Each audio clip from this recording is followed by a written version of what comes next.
So how did we actually even get to where we are?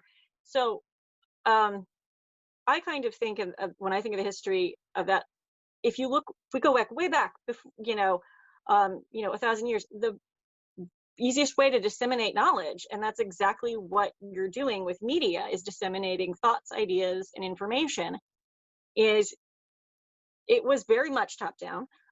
Wealthy people, if you were a king or something like that, or, a ruler of any given area, whatever they called them in your area, you could hire people to go out. Think of the literal town crier, and messengers could literally go places and deliver whatever you wanted.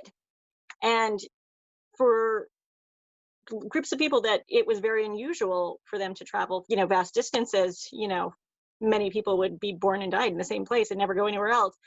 If someone came through and told you this happened 200 miles away, you're probably just going to believe it. I mean, the big one that kind of comes along, originally is printing, the ability to write things down and print it out and disseminate the knowledge and information that way. And it does start having a lot of effect, but it's still really easy to lie in a book. I think it's important to say, like, we've had people lying on the written word for a very long time. Yellow journalism was a thing. It's something you could still, in theory, do. It becomes, and even when you got to TV, we had in place for quite a while in post-World War II America, up until, it started to really go until the 80s, although it took it a little while to really die. We have what's called the Fairness Doctrine. That actually was the rule that you should give fair, balanced, and equal representation. We don't have that anymore. And it's actually, I think, probably next to impossible to enforce on the internet. Actually, if you want to give a quick summary of what that is for those who don't know. Essentially, that was what it did. It said you needed to give equal representation, So they wanted something to be fair. You need to do balanced. When you were doing cited things, they wanted equal representation.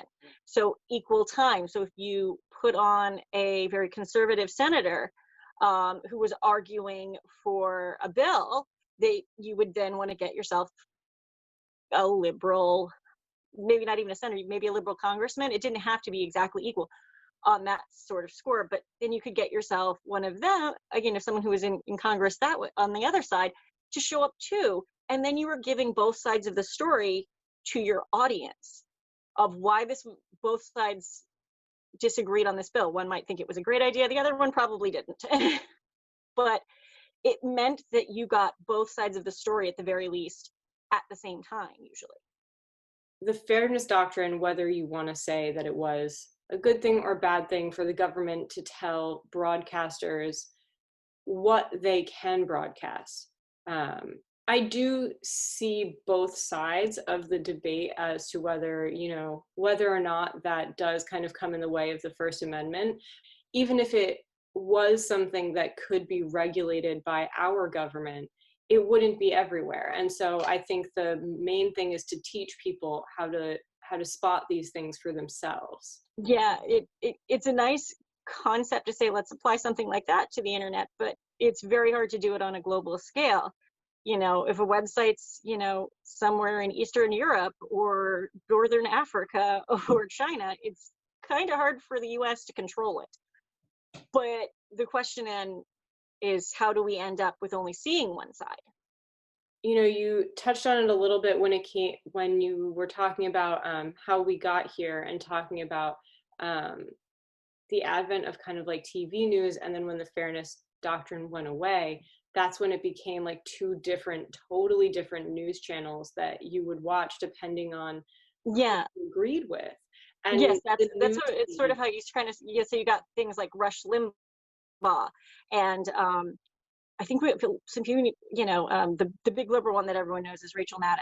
Mm-hmm. But that's how you got those people. They came out of the end of the Fairness Doctrine, because TV shows like that weren't really allowed prior to it.